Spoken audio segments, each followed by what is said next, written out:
നമസ്കാരം, നമ്മുടെ ചാനലിലേക്ക് സ്വാഗതം. അരിക്കൊമ്പൻ തിരിച്ചു വരുന്നു. ഈ ഒരു വാർത്ത കേട്ടാൽ നിങ്ങളുടെ അഭിപ്രായം എന്തായിരിക്കും? സ്വാഭാവികമായിട്ടും കേരളത്തിലെ ജനങ്ങൾക്ക് ഏറ്റവും അധികം ഇഷ്ടമുള്ള ഒരു ആന അരിക്കൊമ്പനാണ്. കഴിഞ്ഞ ഏപ്രിൽ 29 ചിന്നക്കനാലിൽ നിന്നും താൻ ജനിച്ചു വളർന്ന നാട്ടിൽ നിന്നും ഇപ്പോൾ കുമളിയിൽ കൊണ്ടുപോയി, തേക്കടി കൊണ്ടുപോയി, അവിടുന്ന് പിന്നെ ഇപ്പോൾ തമിഴ്നാട് കോതയാറിൽ കൊണ്ടുപോയി. അവിടെ അരിക്കൊമ്പൻ ഉണ്ടെന്ന് പറയുന്നു, ഇല്ലെന്ന് പറയുന്നു, ആരോഗ്യത്തോടുണ്ടെന്ന് പറഞ്ഞില്ല. അത് നമുക്കതേക്കുറിച്ച് അറിയില്ല. കാരണം ഒരു വൈൽഡ് ലൈഫ് കാര്യത്തെക്കുറിച്ച് വീഡിയോ ആവശ്യപ്പെടാനോ അറിയുവാനോ അവകാശം പൗരന്മാർക്കില്ല എന്നാണ് നിയമം പറയുന്നത്. എന്തുവാട്ടെ, അരിക്കൊമ്പൻ തിരിച്ചു വരുന്നു എന്നൊരു വാർത്ത നമ്മൾ കേട്ടാൽ സത്യസന്ധമായി പറഞ്ഞാൽ കേരളത്തിലെ മലയാളികൾ ഭൂരിപക്ഷവും 99.9% വളരെയധികം സന്തോഷിക്കുന്നൊരു വാർത്തയാണ്. മൃഗസ്നേഹികളല്ലാത്തവർക്ക് പോലും അരിക്കൊമ്പനെ ഇഷ്ടമാണ്. കാരണം അരിക്കൊമ്പനെ എന്തോ അങ്ങ് ഇഷ്ടമാണ്. അതിന് ഒട്ടേറെ കാരണങ്ങളുണ്ട്. ഇപ്പോൾ പരിസ്ഥിതിയെക്കുറിച്ച് പഠിക്കുന്നവർക്ക് കൂടുതൽ ഇതേക്കുറിച്ച് അറിയാൻ സാധിക്കും. നമ്മുടെ നിർഭാഗ്യവശാൽ നമ്മുടെ പൊതുസമൂഹത്തിൽ 99% ആൾക്കാർക്കും പരിസ്ഥിതിയെക്കുറിച്ച് അത്ര അവബോധം പോരാ. അതിൽപ്പെട്ട ആളായിരുന്നു ഞാനും. എനിക്കും അത്ര പരിസ്ഥിതിയെക്കുറിച്ച് അത്ര അവബോധം ഉണ്ടായിരുന്ന ആളല്ല. നിർഭാഗ്യവശാൽ കുറച്ച് പുസ്തകങ്ങൾ ഇതേക്കുറിച്ച് വായിക്കാൻ പറ്റി. ഈ പുസ്തകങ്ങളൊക്കെ വായിച്ചപ്പോഴാണ് എനിക്ക് മനസ്സിലായത്, പ്രകൃതിയാണ് എല്ലാം, പ്രകൃതിയാണ് സത്യം. ലോകത്തിലെ സകല ജീവജാലങ്ങളും ജീവിക്കുവാനുള്ള അവകാശം ഈ ഭൂമിയിൽ, ഈ പ്രകൃതിയിലുണ്ട്. നമ്മളത് നിഷേധിക്കുന്നത്. മനുഷ്യൻ എന്ന് പറയുന്ന ഒറ്റ ജീവജാലം മാത്രമാണ് മറ്റ് ജീവജാലങ്ങളുടെ ജീവിതത്തെ നിഷേധിക്കുന്നത്. അതിന് കാരണം എന്താണ്? മനുഷ്യന് വേണ്ടിയിട്ടുള്ള ഭൂമിയാണിത്, പ്രകൃതി. മനുഷ്യൻ തൻ്റെ കുശാഗ്ര ബുദ്ധി കൊണ്ടും തങ്ങളുടെ മറ്റ് ജീവജാലങ്ങളേക്കാൾ കൂടുതൽ കഴിവുകൾ മനുഷ്യനുള്ളത് കൊണ്ട് അവയെല്ലാം തങ്ങളുടെ അടിമകളാക്കി അവയെ നിയന്ത്രിച്ച് തങ്ങളുടെ സ്വാർത്ഥ താല്പര്യം, ഞാനും നിങ്ങൾ ഉൾപ്പെടുന്ന മനുഷ്യരുടെ സ്വാർത്ഥ താല്പര്യങ്ങൾ സംരക്ഷിക്കുവാൻ നമ്മുടെ ജീവിതം സുഖകരമായി പോകണമെന്ന് ആഗ്രഹിച്ചുകൊണ്ടാണ് നമ്മളിതൊക്കെ ചെയ്യുന്നത്.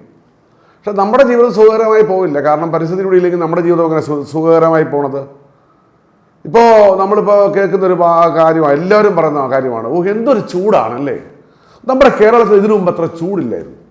എന്തൊരു ചൂടാണ് കേരളത്തിൽ. ഒരു ദിവസം മഴ പെയ്തില്ലെങ്കിൽ ഭയങ്കര ചൂടാണ്, വെളിയിലേക്ക് ഇറങ്ങാനേ പറ്റത്തില്ല. നമ്മുടെ സാധാരണ ആൾക്കാർ പറയുന്നൊരു വാചകമാണ് ഇപ്പോൾ. അതിന് കാരണത്തെക്കുറിച്ചൊന്നും ആർക്കും അറിയില്ല. കാരണം ആർക്കും അറിയുകയും വേണ്ട. മലകൾ ഇടിച്ച്, പുഴകൾ ഇല്ലാതാക്കി, ചതുപ്പ് നിലങ്ങൾ ഇല്ലാതാക്കി, പ്ലാസ്റ്റിക് പോലെയുള്ള കാര്യങ്ങൾ ഉപയോഗിച്ച് കത്തിച്ച്, ഇന്ധനം, കോടിക്കണക്കിന് വാഹനങ്ങൾ ഓടി ഇന്ധനങ്ങളുടെ പുക അന്തരീക്ഷത്തിൽ വലിയ വലിയ സമുച്ചയങ്ങൾ പണിത് പ്രകൃതിയിൽ നിന്നും പല കാര്യങ്ങളും ഉണ്ടാക്കിയെടുത്ത് പ്രകൃതിയെ ചൂഷണം ചെയ്ത് ഞാനും നിങ്ങളും ഈ പരിസ്ഥിതി ഇല്ലാതാക്കി, എക്കോ ബാലൻസിങ് ഇല്ലാതാക്കി. കാരണക്കാർ നമ്മൾ തന്നെ. എന്നിട്ട് നമ്മൾ ചോദിക്കുകയാണ്, എന്തൊരു പ്രളയം, എന്തൊരു മഴ, എന്തൊരു കേരളത്തിൻ്റെ പല കാലാവസ്ഥ മാറി, എന്തൊരു ചൂട്, വയലിൽ ഇറങ്ങാൻ പറ്റുന്നില്ലല്ലോ, എങ്ങനെ ഇവിടെ ജീവിക്കും? നന്നായി ജീവിച്ചിരുന്നവരല്ലേ നാം. പുതിയ കണ്ടുപിടുത്തങ്ങളും പുതിയ പരിഷ്കൃത സമൂഹത്തിലെ ജീവിത രീതികളുമല്ലേ നമ്മെ ഇങ്ങനെ ആക്കിയത്. മലകൾ ഇടിക്കുവാൻ സർക്കാർ അനുവാദം കൊടുക്കുന്നുണ്ട്. അത് ഇത്ര രൂപ അടച്ചാൽ മതി. പുഴകളും വയലുകളും നമുക്ക് നികത്താം. എന്താ കാരണം? സർക്കാരിന് പൈസ കൊടുത്താൽ മതി. ഇപ്പോൾ പുഴകളിലെ വെള്ളം കുടിക്കാൻ പറ്റുമോ? കുളിക്കാൻ പറ്റുമോ? ആറുകളിൽ? അപ്പോൾ നമ്മൾ ആലോചിക്കേണ്ട ഒട്ടേറെ കാര്യങ്ങളുണ്ട്. നമ്മൾ ഉപയോഗിക്കുന്ന കെമിക്കൽസ്, അതുകൊണ്ട് തുമ്പികളില്ല, അപ്പോൾ കൊതുക് കൂടി. അപ്പോൾ നമ്മൾ കണ്ടുകൊണ്ടിരുന്ന ഒരു ജീവജാലങ്ങളും, ആ ജീവജാലങ്ങളുടെ എണ്ണം കുറഞ്ഞു വരിക. ഞാൻ പലപ്പോഴും പറഞ്ഞതുപോലെ ഒരു പുഴു പോലും വളരെ അതിനെപ്പോലും സൃഷ്ടിച്ചിരിക്കുന്നത് ഈ പാരിസ്ഥിതിക സന്തുലനതയ്ക്ക് വേണ്ടി മാത്രമുള്ളതാണ്. ഓരോ ജീവജാലങ്ങളുടെ സൃഷ്ടിക്ക് പിന്നിൽ പ്രകൃതിക്ക് ഓരോ ഉദ്ദേശങ്ങളുണ്ട്. നമ്മളത് മനസ്സിലാക്കുന്നില്ല. കാരണം എന്താണ്? നമുക്കതേക്കുറിച്ച് അവബോധമില്ല. കാരണം എന്താ? നമുക്കിതാരും പറഞ്ഞു തരുന്നില്ല. അതുകൊണ്ടാണ് ഞാൻ തുടക്കത്തിൽ പറഞ്ഞത്, നമ്മൾ പണമുണ്ടാക്കുന്നു നല്ല ജീവിതം നയിക്കാൻ, പക്ഷെ നമുക്ക് നല്ല ജീവിതം കിട്ടുന്നില്ല. ഇപ്പോൾ ജപ്പാനിലൊക്കെ 120 വയസ്സ് വരെ അവിടുത്തെ ജനങ്ങൾ ശരാശരി ആയുസുണ്ട്. അവരുടെ വെള്ളം എന്താണ്? നമ്മുടെ വെള്ളം പോലെയല്ല. ആ വെള്ളത്തിന് പോലും 14 HP ഉണ്ടെന്നാണ് പറയുന്നത്. അപ്പം നമ്മുടെ വെള്ളം മലിനമാക്കപ്പെട്ടിരിക്കുന്നു. നമ്മുടെ അന്തരീക്ഷം, നമ്മൾ ശ്വസിക്കുന്ന വായു, നമ്മൾ കഴിക്കുന്ന ആഹാരം ഏതെങ്കിലും ഒരു ആഹാരം വിഷാംശമില്ലാത്ത ഒരു ആഹാരമുണ്ടോ? അപ്പം നമ്മൾ ഗ്രാജുവലി മരിച്ചുകൊണ്ടിരിക്കുകയാണ്. പക്ഷെ നമ്മൾ പണം ഉണ്ടാക്കാൻ വേണ്ടി എന്തും ചെയ്യുന്നവരായി മാറുന്നവരാണ്. പണം പണം പണം പണം. പക്ഷേ സുഖമായ ജീവനം ലഭിക്കുന്നില്ല, ആയുസ് ദൈർഘ്യം നമുക്ക് ലഭിക്കുന്നില്ല. കോടാനുകോടി കയ്യിലുണ്ടായാലും നമുക്ക് ആയുസിൻ്റെ ദൈർഘ്യം കിട്ടുന്നില്ല. കാരണം എന്താണ്? ഒറ്റേ ഉള്ളൂ, പരിസ്ഥിതിയെ നമ്മൾ നശിപ്പിച്ചത് കൊണ്ടാണ്. എന്താണ് ഈ പരിസ്ഥിതി? അല്ലേ? മരങ്ങൾ, മലകൾ, പുഴകൾ, കാട്, വന്യമൃഗങ്ങൾ. ഈ ഞാൻ പറഞ്ഞല്ലോ, ഒരു പുഴു പോലും നമ്മുടെ എക്കോ ബാലൻസിങ്ങിൻ്റെ നിലനിൽപ്പിന് ആവശ്യമാണ്. പക്ഷേ ഇതേക്കുറിച്ചൊന്നും മനുഷ്യർക്കാർക്കും, എനിക്ക് പോലും ഇതേക്കുറിച്ച് യാതൊരു അറിവും കുറച്ച് നാൾക്ക് മുമ്പില്ല. അപ്പോൾ വന്യമൃഗങ്ങളെ ഉപദ്രവിക്കുക, കാടില്ലാതാക്കുക, കാട്ടിൽ കടന്നു കയറുക, എല്ലാം കൈയടക്കുക, ഇതിൻ്റെ പേരിൽ നഷ്ടപ്പെടുന്നത് നമ്മുടെ പരിസ്ഥിതിയാണ്. നമ്മൾ ഏറ്റവും കൂടുതൽ ചർച്ച ചെയ്തത് ചിന്നക്കനാലിൽ നിന്നും ഈ അരിക്കൊമ്പൻ പോയപ്പോഴാണ് കൂടുതൽ. ഇപ്പോൾ കഴിഞ്ഞ നമ്മുടെ പ്രതിപക്ഷ നേതാവ് ശ്രീ VD സതീശൻ പറയുന്നത് കണ്ടു, ഗാഡ്ഗിൽ കമ്മിറ്റി റിപ്പോർട്ട് ആദ്യം പ്രത്യക്ഷത്തിൽ അതിനെക്കുറിച്ച് മോശമായ ഒരു ചിന്തയുണ്ടായിരുന്നെങ്കിലും കാലം തെളിയിച്ചു ഗാഡ്ഗിലായിരുന്നു ശരിയെന്ന്. സ്വാമിനാഥൻ ഈ അടുത്ത നാളിൽ മരണപ്പെട്ടു പോയി. അദ്ദേഹം പറഞ്ഞത് ശരിയായിരുന്നു എന്ന് പിന്നീട് കാലം തെളിയിച്ചു. നമ്മുടെ നാട്ടിൽ, കേരളത്തിൽ ദുർഭാഗ്യവശാൽ നല്ല കാലാവസ്ഥയും ദൈവത്തിൻ്റെ സ്വന്തം നാടുമൊക്കെയാണ് എങ്കിൽ തന്നെയും നമ്മുടെ നാടിൻ്റെ പരിസ്ഥിതി നശിച്ചുകൊണ്ടിരിക്കുകയാണ്. കുറേ കാലം കഴിയുമ്പോൾ നമ്മുടെ നാടിൻ്റെ എല്ലാ സൗന്ദര്യവും ഇല്ലാതാവും. അത് കാരണം നമ്മുടെ ഭരണതലത്തിൽ നിന്നുള്ള, അത് ഇന്ന ഗവൺമെൻറ് എന്നുള്ളതല്ല, ഭരണതലത്തിലുള്ള അതേക്കുറിച്ച് ഓവർവ്യൂ ഉള്ള, ദീർഘവീക്ഷണമുള്ള നല്ല ഭരണകർത്താക്കളുടെ അപര്യാപ്തം തന്നെയാണ്. അപ്പോൾ ഒരു കാട് എന്ന് പറയുന്നത് നമ്മുടെ ഓക്സിജനാണ്. കാട് സംരക്ഷിക്കേണ്ടത് ഓരോ പൗരൻ്റെ ഉത്തരവാദിത്തമാണ്. ഓരോ വന്യമൃഗങ്ങളെ സംരക്ഷിക്കേണ്ട ഓരോ പൗരൻ്റെ ഉത്തരവാദിത്തമാണ്. ചിലപ്പോൾ ചില ആൾക്കാർ ചോദിക്കും, ഈ വന്യമൃഗങ്ങൾ മനുഷ്യരെ കൊല്ലുമ്പോൾ നിങ്ങളുടെ അഭിപ്രായം എന്താണ്? നമ്മുടെ അഭിപ്രായം വന്യമൃഗങ്ങൾ കൊല്ലുന്നത് തന്നെയാണ്. പക്ഷെ വന്യമൃഗങ്ങൾക്ക് കാടും നമുക്ക് നാടും. കയ്യേറ്റങ്ങൾ അവസാനിപ്പിക്കുക, താൽക്കാലിക ലാഭത്തിന് വേണ്ടി, താൽക്കാലിക വോട്ടിന് വേണ്ടിയും ഭാവി തലമുറയ്ക്കും ജീവിക്കാനുള്ള സാമൂഹിക അന്തരീക്ഷം നമ്മൾ സൃഷ്ടിക്കേണ്ട ഉത്തരവാദിത്തം നമ്മളിപ്പോൾ ജീവിച്ചിരിക്കുന്ന തലമുറയ്ക്കുള്ളതാണ്. അപ്പോൾ ദീർഘവീക്ഷണത്തോടുള്ള കാര്യങ്ങൾ നമ്മൾ ചെയ്യണം. നമുക്ക് അരിക്കൊമ്പൻ വിഷയത്തേക്ക് തിരികെ വരാം. ഞാൻ പാരിസ്ഥിതികമായിട്ടുള്ള പുസ്തകങ്ങളൊക്കെ വായിക്കുന്നുണ്ടാവാം, ചെറിയ അറിവുകളുള്ളതുകൊണ്ടാവാം ഞാൻ വീണ്ടും ഈ കാര്യത്തിലൊക്കെ സ്ട്രെസ് ചെയ്യുന്നത്. ഞാൻ അരിക്കൊമ്പൻ എന്ന് പറയുന്ന ആനയ്ക്ക് വേണ്ടി നിൽക്കുന്നയാളാണ്, ഒരു സംശയം വേണ്ട. മൃഗങ്ങൾ സംരക്ഷിക്കപ്പെടണം, വന്യമൃഗങ്ങളോടൊപ്പം തന്നെ മനുഷ്യനും സംരക്ഷിക്കപ്പെടണം. എല്ലാ ജീവജാലങ്ങളും സൃഷ്ടിച്ച പ്രകൃതിയാണ്, ഈശ്വരൻ എന്ന് പറയുന്നത് വിശ്വാസമാണ്, പ്രകൃതി സത്യവുമാണ്. അരിക്കൊമ്പൻ എന്ന ആന തിരികെ വരണോ വേണ്ടയോ? തിരികെ വരണമെന്ന് കേരളത്തിലെ മുഴുവൻ ജനങ്ങളും ആഗ്രഹിക്കുന്നു. അരിക്കൊമ്പനെ ഈ കമ്പത്ത് വെച്ച് പിടിച്ചപ്പോൾ ആയിരക്കണക്കിന് മലയാളികളാണ് വാഹനവുമായി അവിടെ പോയത്. അരിക്കൊമ്പനെ ഏറ്റവും കൂടുതൽ ഇഷ്ടപ്പെടുന്ന ചെറുപ്പക്കാരാണ്. കേരളത്തിൽ അരിക്കൊമ്പനെ തിരികെ കൊണ്ടുവരണമെന്ന് ആഗ്രഹിക്കാത്ത ഒരു മനുഷ്യനുമില്ല. ചിലപ്പോൾ ചില കയ്യേറ്റക്കാരോ ചില കർഷക സംഘടനകളൊക്കെ ഈ മാഫിയകൾക്ക് വേണ്ടി പ്രവർത്തിക്കുന്ന, കർഷകർക്ക് വേണ്ടി എന്ന് വ്യാജേന മാഫിയ സംഘങ്ങൾക്ക് വേണ്ടി പ്രവർത്തിക്കുന്ന കർഷക സംഘടനകളൊക്കെ അരിക്കൊമ്പനെതിരാവാം. പക്ഷേ മനസാക്ഷിയുള്ള മലയാളിക്ക് മുമ്പിൽ എന്നും അരിക്കൊമ്പനൊരു വേദനയാണ്. ഈ അരിക്കൊമ്പനെ തിരികെ കൊണ്ടുവരുവാൻ 1 ലക്ഷം ഒപ്പ് പ്രധാനമന്ത്രിക്ക് കൊടുക്കുകയാണ് ജനുവരി ആദ്യവാരം. 1 ലക്ഷത്തിൽ ഒപ്പിൽ കൂടുതലായിക്കൊണ്ടിരിക്കുകയാണെന്ന് പറയുന്നത്. ഒപ്പ് ശേഖരിക്കാൻ ചെല്ലുന്നിടത്തൊക്കെ മൃഗസ്നേഹികളുടെ സംഘടനകളിലെ വാട്സപ്പ് ഗ്രൂപ്പുകളിലും അവരുടെ എല്ലാം ഗ്രൂപ്പുകളിൽ എനിക്ക് ദർശിക്കാൻ സാധിച്ചത് ആയിരക്കണക്കിന് ആൾക്കാരാണ് അരിക്കൊമ്പന് തിരികെ കൊണ്ടുവരുവാൻ പ്രധാനമന്ത്രിക്ക് നിവേദനം സമർപ്പിക്കുമ്പോൾ അതിൽ ഒപ്പിടാൻ പോകുന്നത്. ഒപ്പിട്ടുകൊണ്ടിരിക്കുകയാണ്. ഇതൊരു നിശബ്ദ വിപ്ലവമായി മാറിയിരിക്കുന്നു. അരിക്കൊമ്പനെ തിരികെ കൊണ്ടുവരുവാൻ ഏത് ഗവൺമെൻറ്, ഏത് രാഷ്ട്രീയ പാർട്ടി മുൻകൈ എടുത്താലും ആ രാഷ്ട്രീയ പാർട്ടിക്ക് വലിയൊരു പിന്തുണ കേരളത്തിലുണ്ടാവും, ഒരു സംശയം വേണ്ട.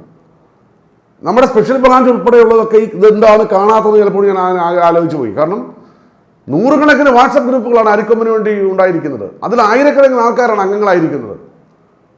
അരിക്കൊമ്പന് വേണ്ടി ഇപ്പോഴും തിരുവനന്തപുരത്ത് ഫോറസ്റ്റിന് മുന്നിൽ അമ്മമാർ സത്യാഗ്രഹം നടത്തുന്നുണ്ട്. പലയിടത്തും അരിക്കൊമ്പൻ എന്തോ മലയാളിയുടെ മനസ്സിൽ നിന്നും മാറുന്നില്ല. ഈ അരിക്കൊമ്പന് തിരികെ കൊണ്ടുവരുവാൻ 1 ലക്ഷം ഒപ്പ് ശേഖരിക്കുമ്പോൾ അതിനപ്പുറത്തേക്ക് ഒപ്പുകൾ വന്നുകൊണ്ടിരിക്കുകയാണ്. പ്രധാനമന്ത്രി ഇടപെട്ട് അരിക്കൊമ്പനെ തിരികെ കൊണ്ടുവരണം എന്നുള്ളതാണ് ആവശ്യം. കോടാനുകോടി രൂപയാണ് കേന്ദ്ര ഗവൺമെൻറ് സംസ്ഥാന ഗവൺമെൻറ്റിന് ആനകളെ സംരക്ഷിക്കാനും മറ്റ് വന്യമൃഗങ്ങളെ സംരക്ഷിക്കുവാനും അവയ്ക്ക് കൊടുക്കുന്നത്. പക്ഷേ കാട്ടിൽ തീറ്റയില്ലാതെ അവ വെളിയിലേക്ക് വരുമ്പോൾ അവ ഭീകരജീവികളായി മാറുകയാണ്. പടയപ്പ അരി വന്ന് തിന്നുകയാണ്. നിവൃത്തിയില്ല, കാട്ടിലൊന്നുമില്ല. ചിന്നക്കനാലിൽ ലയിച്ചിയൽ ഈയിടെ സറണ്ടർ ചെയ്ത ഭൂമി പകുതി അവിടെ ഇല്ല, വെട്ടിപ്പിടിക്കുകയാണ്, എന്നിട്ട് സമരം നടത്തുകയാണ്. വന്യമൃഗങ്ങൾക്ക് വോട്ടില്ലല്ലോ.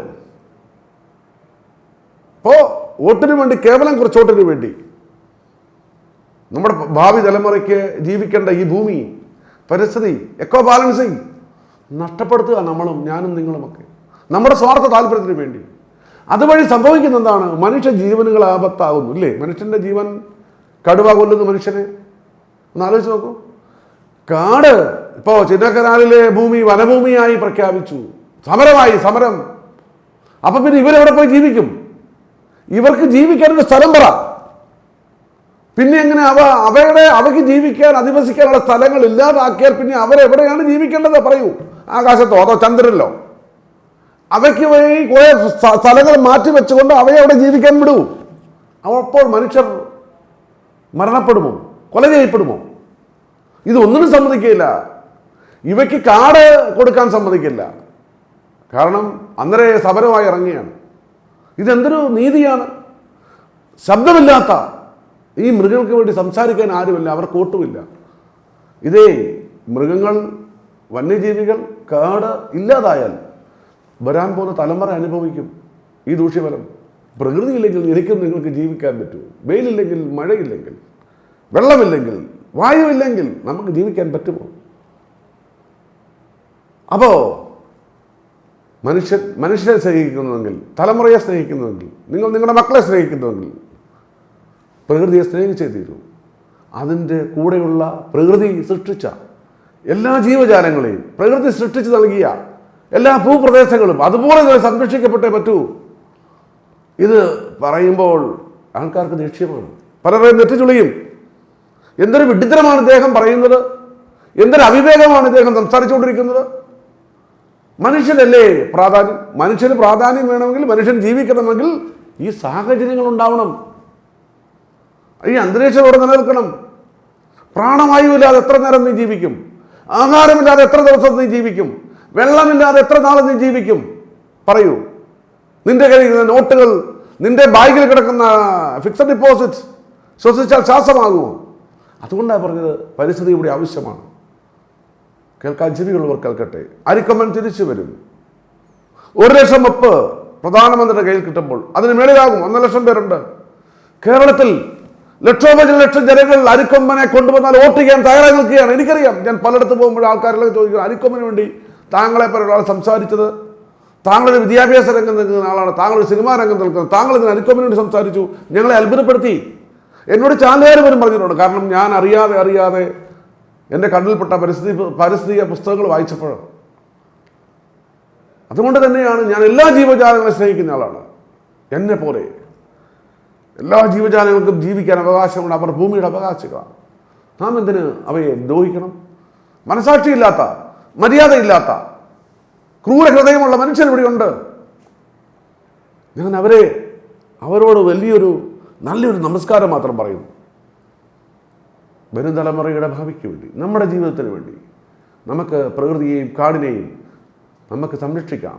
ഓരോ ജീവജാലങ്ങളെയും നമ്മൾ സംരക്ഷിച്ചില്ലെങ്കിൽ അപകടം പതിയിരിപ്പുണ്ട്. ഭാവിയിൽ സൂക്ഷിക്കുക. അരിക്കൊമ്പനെ ആര് കൊണ്ടുവന്നാലും ലക്ഷോപലക്ഷം വോട്ടായിരിക്കും ആ പാർട്ടിക്ക് കേരളത്തിൽ ലഭിക്കാൻ പോകുന്നത്. അത് നമ്മൾ ഇറങ്ങുമ്പോൾ, സാമൂഹിക ജീവിതത്തിൽ എവിടെയൊക്കെ ഇറങ്ങുമ്പോഴും ആൾക്കാരുടെ പ്രതികരണം നമുക്കറിയാം. അരിക്കൊമ്പനെ കുറിച്ച് സംസാരിക്കുന്നു. ഈ നിശബ്ദ വിപ്ലവം ഇവിടെ നടക്കുന്നു.